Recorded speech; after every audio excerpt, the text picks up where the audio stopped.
shitload of 5-letter words. How we doing tonight, Black Apple?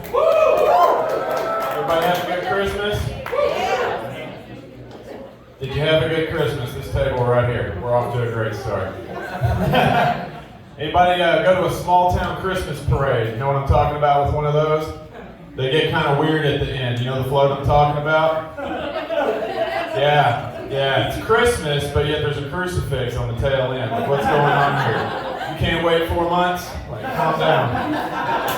But no, it's like, some deacon draws a short straw from the church, and now he's got to be in his underwear in 30-degree weather, strapped to a couple of 2x4s hanging off the ass end of a hay trailer, being drugged down Main Street by a Duramax on loan from Dick Buttlick Chevrolet.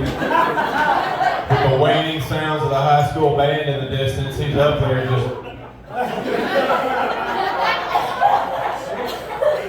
And $0 down, $2.99 a month at Dick Buttlick Chevrolet.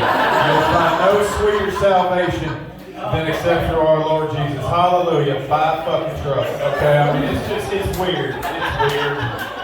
It's weird. Just say, you look all around, you ain't gonna find that shit in Belgium. Okay, that's all I'm saying. It's awkward.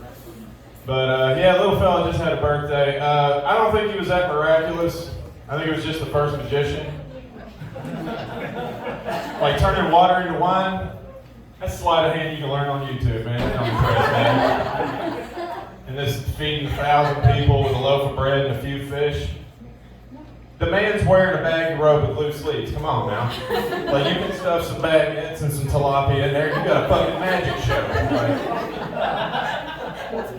And his whole resurrection after 3 days, that doesn't impress me. Read your own source material, bro. Old Testament. People crawl out of graves every other page in that shit. Fucking Bible readers in here, alright. The rest of y'all are hypocrites looking at me like I'm crazy. Alright, yeah. Read your own shit. Yeah, you know what really is miraculous? Surviving a 14-day quarantine in a new apartment with no internet alone. Okay, that's a fucking miracle.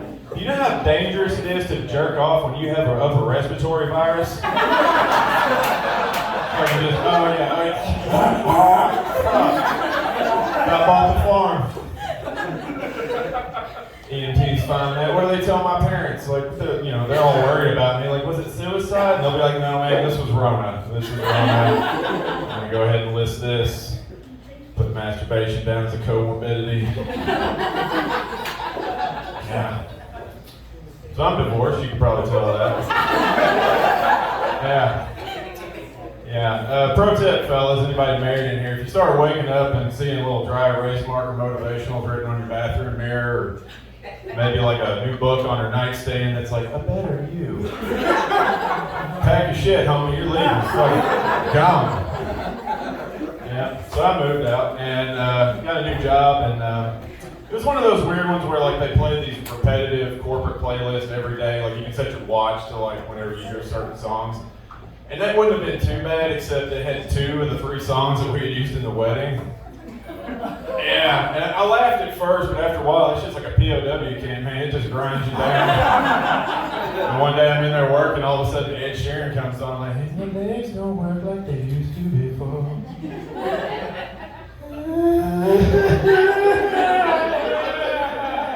My coworkers over there, get it together, Caleb. I'm like, I'm really trying, man. It's just hard. He's like, no, that order's got to go out today. That's for a customer. You should get on that. I'm like, fuck you, man. I thought you cared about me.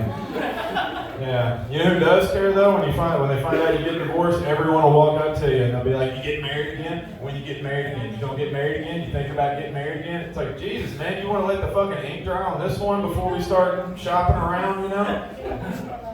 Like, you wouldn't treat a war veteran that way, would you?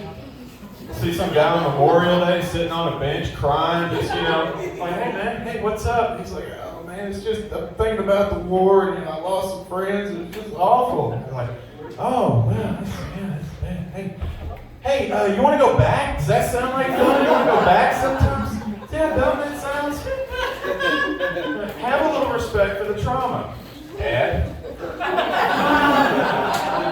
Yeah. But anyway, I'm trying to get back out there, trying to date again. It's difficult. Found out something. I'm kind of vanilla. Like, I'm not into a lot of this real aggressive dirty talk. I ran into that situation. I had a woman wanted to, say some shit like, ask her like, are you ready to come all night, baby? I'm gonna fuck you with this big fat cock. Like, see how abrasive that is? Like, that does not roll off my tongue. I just looked her in the face. I was like, look, this is the best I can do. I set her down on the bed, and I said, listen, I'm about to provide you with an adequately satisfying experience within a reasonable amount of time with a slightly above average white penis. Okay, slightly above average. I'm not going to lie to you. You see me with the balls, check the receipt, folks. I fucking stole something, okay? That's what that is. But I figured out what I need to do. I need to branch out, right? I need to get out of this area, hit the road, right? And a couple of months ago, God gave me a gift when Putin decided to draft 300,000 Russians to go fight Ukraine. Yeah, keep up. It's called opportunity. There's a lot of vacant homes. Yeah, see, I'm done with you American women. I'm going to be like a certain ex-president. I'm going shopping. Only I'm not stopping in Slovenia and border countries, all that Eastern Bloc, generic, great value communism. Fuck that. You're going to see me parachute into Moscow, and I'm going to find me a bitch that looks like Natasha off Rocky and Bullwinkle. Fucking cigarette, whole black and white, whole 9 yards.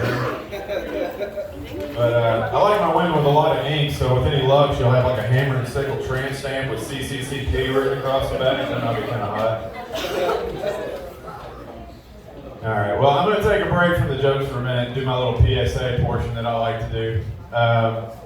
Guys, we're going into a new year. If you don't want any more kids or you don't want any at all, go ahead and get a vasectomy. It's the right thing to do.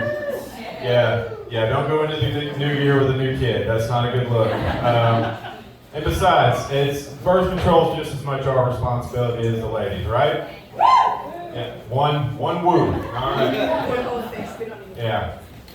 Because I'm not pulling out anymore. I'm fucking done with that shit. You hear me? Like, I'm not some nervous 19-year-old, all right? I am 36, gray hair, depression. I need my fucking dopamine, okay? That's like, I am on your side. I'm all about your rights. I'll march with you, but I'm just trying to first, okay? All right? Oh, man. Anyway, yeah, year's coming to an end. A lot of people think about the new stuff. I like to think about what's last. Like, you ever think about what your last words might be?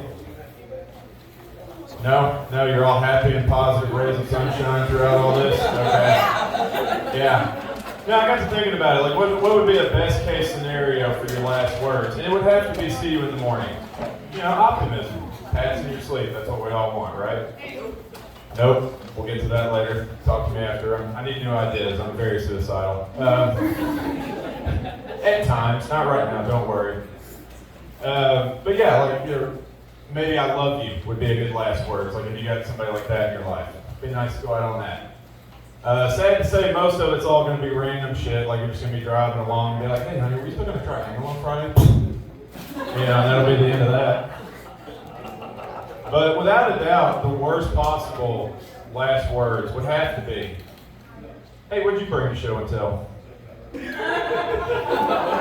a good night, Black Apple. My name's Caleb. Enjoy the rest of your day.